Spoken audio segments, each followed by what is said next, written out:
News fest के बातूनी में आपका बहुत बहुत स्वागत है। दोस्तों, आज हम चर्चा करेंगे, सबसे महत्वपूर्ण विषय है, पत्रकारों का विषय है और पत्रकारों की जो संस्था है जनसंपर्क, उसका विषय है। हम उसमें आप क्यों वहां के कर्मचारी, वहां के अधिकारी क्यों आंदोलित हो गए हैं, क्या कारण है, ये कोई एक दिन में नहीं हुआ है। हम विस्तार से इस मुद्दे पर चर्चा करेंगे और आपको बताएंगे कि हमारे साथी जनसंपर्क के सभी अधिकारी कर्मचारी जो लंबे समय से साथ में हम लोग काम कर रहे हैं, वो क्यों आंदोलित हुए हैं। हमारे साथ वरिष्ठ पत्रकार, समीक्षक, समालोचक और देश के प्रख्यात जर्नलिस्ट श्री रिजवान अहमद सिद्दीकी जी हैं। आपका बहुत बहुत स्वागत है रिजवान जी। जो जनसंपर्क में हो रहा है सर, इसके पहले भी आंदोलन हुआ था, लेकिन जनसंपर्क के बारे में ये कहा जाता है कि उसको कारपोरेट कल्चर दे दिया गया है। लेकिन कारपोरेट कल्चर में पत्रकार छोड़ के बाकी सबको बैठाल दिया जाता है। कभी आईपीएस को बिठाल दिया जाता है, कभी आईएएस को बिठाल दिया जाता है। जबकि हमने जब से पत्रकारिता शुरू की है, ये अभी कुछ साल छोड़ दिए जाएं तो वहां का इंचार्ज, वहां का जिम्मेदार व्यक्ति जर्नलिस्ट ही हुआ करता था, जनसंपर्क के अधिकारी हुआ करते थे। और यही वजह है शायद कि जनसंपर्क में ये आंदोलन की जो शुरुआत हो रही है, इसके पहले भी हुआ था। तो आपको क्या लगता है कि क्या पीड़ा है हमारे जनसंपर्क के अधिकारियों की? देखिए, जो अभी ताज़ा मामला है वो एक अधिकारी को अपर संचालक बनाकर जिस तरह सरकार काम लेना चाहती है, तबादला भी कर दिया है उनका सरकार ने। फिलहाल उन्होंने ज्वाइन नहीं किया, अभी वो अवकाश पर है, ऐसा पता चला है। इसके बाद आक्रोश पनप गया है। अपर संचालक का ये पद है और ये जो पद है ये जनसंपर्क में सचित पद हैं, कई तकरीबन 5 से अधिक पद हैं और एक माध्यम में भी एक पद है इसी कैडर का। लेकिन चूंकि पदोन्नतियां नहीं हो रही हैं और पदोन्नति में आरक्षण वाला जो विषय है वो भी न्यायालय में लंबित है, इसकी वजह से अभी पदोन्नतियां नहीं हो रही हैं। लेकिन प्रभार देने का सिस्टम तो है जी, हर जगह प्रभार दिया जा रहा है, लेकिन जनसंपर्क में वो उतना प्रचलित नहीं है। अब उसके पीछे क्या कारण है, ये तो जो नेतृत्व करते हैं इस तरह की चीजों का वो सब बता सकते हैं, वो समझ सकते हैं। लेकिन जाहिर है कि यदि हम बात करें तो जो काम जिसका है, जिसका काम उसी को साझे, राइट। तो जो काम जिसका है जी, अगर उसके बजाय आप किसी और व्यक्ति से, जिसकी ट्रेनिंग ही किसी और तरह की हुई है, वो राजस्व का मामला देखते हैं, जिनका राजस्व से रिलेटेड है, जिनका प्रशासनिक कसावट करने का कार्य है, जिनका लॉ एंड ऑर्डर देखने का काम है, अब आप उनसे जब सरकार के प्रचार प्रसार का काम लेते हैं तो जाहिर है काम भी प्रभावित होता है। बिल्कुल। और वो होते तो हैं, लेकिन उनके एक व्यक्ति का अतिरिक्त वो बढ़ जाता है, उसको भी रिपोर्टिंग करनी पड़ जाती है। जी हाँ। काम तो वही लोग करेंगे जो जिनको आता है। जी हाँ। मैं ये नहीं कहता कि वो योग्य नहीं है जो जिन्हें भेजा जाता है, लेकिन योग्यता अनुभव से साथ साथ बहुत जरूरी है। योग्यता के साथ साथ तो आपको कोई भी काम है, नया है, आपके नेचर से विपरीत काम है, तो आपको उसको लंबा समय लगेगा उसको समझने में, सीखने में। तो दो तरह की चीजें, और एक तो गुणवत्ता पर भी इसका असर पड़ता है। कारपोरेट कल्चर जिसका आप जिक्र कर रहे थे, बड़ी बड़ी कंपनियों को ठेके दे दिए जाते हैं बहुत तरह की चीजों को, लेकिन काम यही अधिकारी लेते हैं, यही लोग लेते हैं, चाहे सामने से लें, चाहे आप जो रिकॉर्ड लें, यही लोग काम लेते हैं। और ये बेहतर समझते हैं कि सरकार का प्रचार प्रसार कैसे किया जाए और कैसे पत्रकारों से भी समन्वय बनाया जा सकता है। ये जानते हैं कि कौन जेन्युइन जर्नलिस्ट है, यही सब चीजों को समझते हैं। इसलिए कि ये अनुभव एक दिन में नहीं आ सकता ना, ये मालूमात एक दिन में नहीं आ सकता। तो अब जब आप ऐसे लोगों को काम नहीं देंगे, उन्हें काम करने का अवसर नहीं मिलेगा, रिटायर हो जाएंगे जी, तो ये जो उनके मन में असंतोष पनप रहा था जी, आज फूट पड़ा है जी।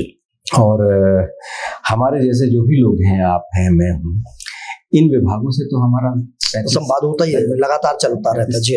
36 साल से हम लोगों का चल रहा है इन विभागों से, इनके काम काज से और इनके तौर तरीकों से, और हमारे कामकाज को भी वो बेहतर समझते हैं और हमारी क्या आवश्यकताएं हैं वो बेहतर समझते हैं और वो कैसे बेहतर काम कर सकते हैं ये हम भी समझते हैं और कैसे उनसे बेहतर काम लिया जा सकता है।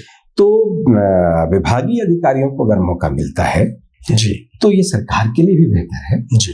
और मीडिया जगत जो एक बहुत बड़ा वृहद स्तर पर मीडिया है जी, तो वो उसके लिए भी बेहतर है जी। तो ये इस पर हमें अगर, चूंकि हम एक समीक्षक की तरह बात तो कर रहे हैं जी, तो हम उस पे कोई समर्थक की तरह बात नहीं कर सकते, समीक्षक की तरह बात कर रहे हैं। तो सरकार को अपने इस निर्णय पर पुनर्विचार करना चाहिए। एक बात और आपसे पूछना चाहूंगा सर, मैं काफी 2-3 साल पुरानी बात है, 4 साल भी हो गया होगा। मैं पहले आप और हम जब जनसंपर्क में जाया करते थे, वहाँ खबरों की बात होती थी, वहाँ स्टोरीज की बात होती थी, सरकार की उपलब्धियों की बात होती थी, सरकार कैसा कार्य कर रही है उस पर डिस्कशन होता था। मैं कुछ साल पुरानी बात है, एक नए नवागत अधिकारी आए थे, उन्होंने मुझसे ही पूछ लिया था कि आप कहाँ हैं और क्या करते हैं। तो मैंने कहा ये मेरा दुर्भाग्य है कि मुझे आपको बताना पड़ रहा है कि मैं इतने सालों से, पिछले 30 सालों से पत्रकारिता कर रहा हूं, और क्योंकि बाहर से आया व्यक्ति जिसे जर्नलिज्म से, जनसंपर्क से कोई लेना देना नहीं होता है, जबकि जनसंपर्क के अधिकारी सबको जानते हैं कि ये रिजवान अहमद सिद्दीकी जी हैं, ये कृष्णमोहन झा जी हैं, या रविंद्र जैन जी हैं, या शिशिर उपाध्याय हैं, उनको सबके बारे में पता है कि कौन क्या करता है और कौन क्या लिख रहा है।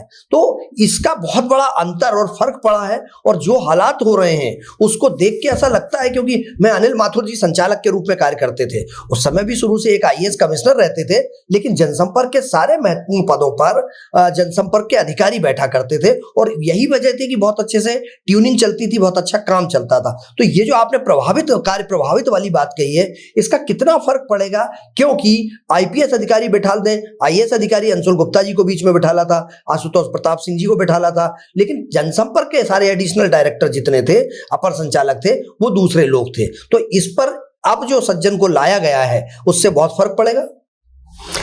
बिल्कुल, जैसा आप जिक्र कर रहे हैं, अगर आशुतोष प्रताप सिंह का कार्यकाल अगर हम छोड़ दें जी, तो रोशन सिंह आए, ओपी श्रीवास्तव उससे पहले आए जी, और इसी तरह से अंशुल गुप्ता आए, ये जो भी अधिकारी आए, इनमें बहुत कम समय काम करने का अवसर मिला। जी, दोनों जो अभी आखिर में जो संचालक के तौर पर 2 अधिकारी आए, रोशन सिंह जी हो या अंशुल गुप्ता हो, ये दोनों कलेक्टर बन गए।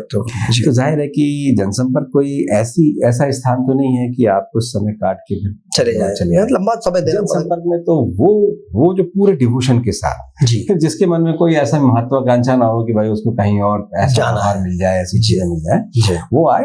जिसका बहुत मन है तो आए, फिर रहे यहाँ पे लंबे समय, 10-15 साल बिताए और उस विभाग को समझे, काम करे। लेकिन होता क्या है कि आप जब तक समझ भी नहीं पाते, फिर आप आगे बढ़ जाते हैं। जी, तो दूसरा ये है कि जनसंपर्क का जो काम है जी, पहले संचालक होता था जनसंपर्क में, फिर कमिश्नर शुरू हो, तो जब कमिश्नर हुए तो फिर संचालक के तौर पर विभागीय अधिकारी हमेशा रहा, ईडी के तौर पर हमेशा विभागीय अधिकारी रहा, जैसे माध्यम में भी ईडी के तौर पर ही विभागीय अफसर रहा, और अच्छा काम था, बहुत अच्छे नतीजे थे, सीमित साधन था, छोटा बजट था, उसके बाद भी जनसंपर्क महकमा बहुत अच्छा काम कर रहा था, अभी भी कर रहा है।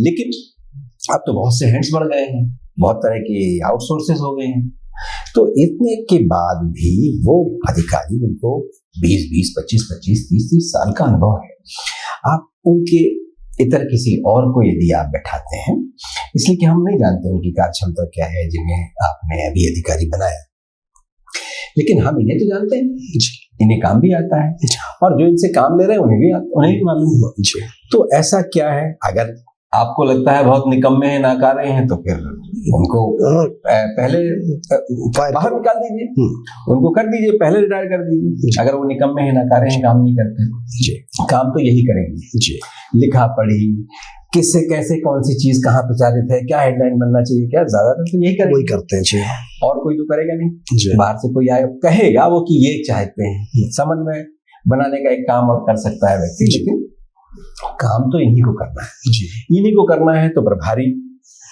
संचालक, प्रभारी अपर संचालक क्यों नहीं इन्हीं में से बनाया जाना चाहिए, ये बेहतर काम करेंगे और ये तो चीजें ट्रांसफर होंगी, जिसलिए कि विभाग में आदमी जो काम करता है, कर भले कोई दूसरा रहा हो, लेकिन दूसरा जो समकक्ष अफसर है वो भी जानता है कि क्या काम हो रहा है।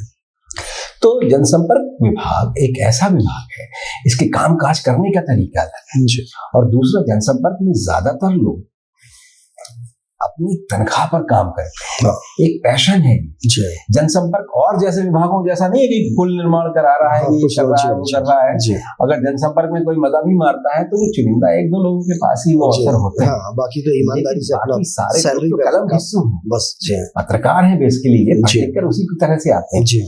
तो ये कलम हिस्सू लोग हैं, ये बेहतर ढंग से काम करते हैं और इन्हें आता है अपना काम जी। तो ऐसे में यदि ये लोग जो बड़े शालीन रहते हैं, लिखने पढ़ने वाले लोग हैं, गंभीर हैं, अगर ये कलम बंद हड़ताल कर रहे हैं तो इसको जिम्मेदारों को सोचना भी चाहिए और उनके साथ सहानुभूति भी रखनी चाहिए। रिजवान जी, चूंकि बहुत बार ऐसी चर्चाएं होती थी और ये लोग दबे जबान से विरोध भी करते थे। मैंने देखा है चूंकि जनसंपर्क के जितने भी अधिकारी हैं बड़ी मेहनत से आज अगर सरकार की छवि को जन जन तक पहुंचा रहे हैं, देश तक पहुंचा रहे हैं, विश्व भर में पहुंचा रहे हैं, तो इन्हीं जनसंपर्क के अधिकारियों के नए नए इनोवेशन की वजह से है।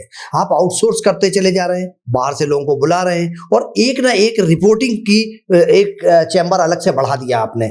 तो क्या आपको लगता है कि ये चूंकि माननीय मुख्यमंत्री जी का विभाग है, मुख्यमंत्री जी स्वयं जनसंपर्क भी देखते हैं, तो क्या आपको लगता है कि अब इनकी जो कलम बंद हड़ताल है, आज मैं आपको बताना चाहता हूं चूंकि आपने भी अभी वो कलम बंद की जो बात की है, आज एक भी प्रेस नोट जनसंपर्क से रिलीज नहीं हुआ किसी भी मंत्री का, किसी भी सरकारी योजना का। तो इससे फर्क तो बहुत पड़ेगा। तो क्या माननीय मुख्यमंत्री जी को, जैसे कि कई मामलों में बहुत संवेदनशील मुख्यमंत्री जी हैं, तत्काल एक्शन लेते हैं, तो इस पर भी माननीय मुख्यमंत्री जी के जैसे ही संज्ञान में आएगा तो वो इस पर आगे बढ़ेंगे? बिल्कुल, हम पूरी उम्मीद करते हैं। बहुत संवेदनशील हैं, चिंतनशील भी हैं। समय का अभाव है, बहुत ढेर सारे विभाग हैं उनके पास, लेकिन फिर भी समय समय पर वो अपने विभागों की समीक्षा भी करते हैं और सीपीआर तो प्रतिदिन उन्हें रिपोर्टिंग करते हैं। तो जाहिर है कि एक ऐसा विभाग है जिसके प्रमुख से लगातार संवाद। तो अब ये किसकी सोच है, किसने ये इस तरह से निर्णय लेने में आगे चीजें बढ़ाई हैं, ये तो अलग विषय है। लेकिन जिसने भी ये सोचा है उसको एक विस्तृत और विस्तारित तौर पर, इसको वृहद स्तर पर इस पर चिंतन करना चाहिए। और इस विभाग को मैं एक बार फिर कहूंगा, ये एक ऐसा विभाग है जो सरकारी भी है जी और जनता से भी जुड़ा हुआ है, जनता की भी चीजें उठाता है जी। और ये ऐसा विभाग है जो सरकार और जनता के बीच में मीडिया के साथ समन्वय करने का काम करता है जी। तो इस विभाग को मरने नहीं देना चाहिए। इसलिए इस विभाग के कामकाज करने के तरीके बहुत बदले हैं जी। बहुत कुछ है, इसलिए कि अब जनसंपर्क विभाग बहुत बड़ी पैमाने पर विज्ञापन देने का भी एक माध्यम हो गया है जी। लेकिन खबर तो खबर ही होती है, विज्ञापन आप चाहे जितना चला लें, लेकिन माहौल तो खबर से उसी से बनता है। बिल्कुल, इसलिए कि वो लगता है कि ये इसमें कुछ क्रिएटिविटी है और जब क्रिएटिव कोई चीज होगी, इनोवेशन होगा, तो उसका फायदा मिलता है और हर बार नई चीज सोचनी पड़ती है जी। एक बात मैं अपने व्यक्तिगत अनुभव के साथ भी डॉक्टर साहब आपके साथ कहना चाहूंगा जी कि जनसंपर्क विभाग हम जैसे बहुत ढेर सारे पत्रकारों को भी सहेज के समेट कर चल रहा है। बिल्कुल, बांधने का काम करता है, समेट कर चलता है जी। हमारी जरूरतों को, हमारी सम्मान, मान, प्रतिष्ठा, सब चीजों का ख्याल रखता है जी। सरकार के कुछ नियम जी, सरकार ने कुछ नियम बनाए हैं जी, कुछ जिसका हम सबको लाभ भी मिलता है जी। लेकिन मैं अपने एक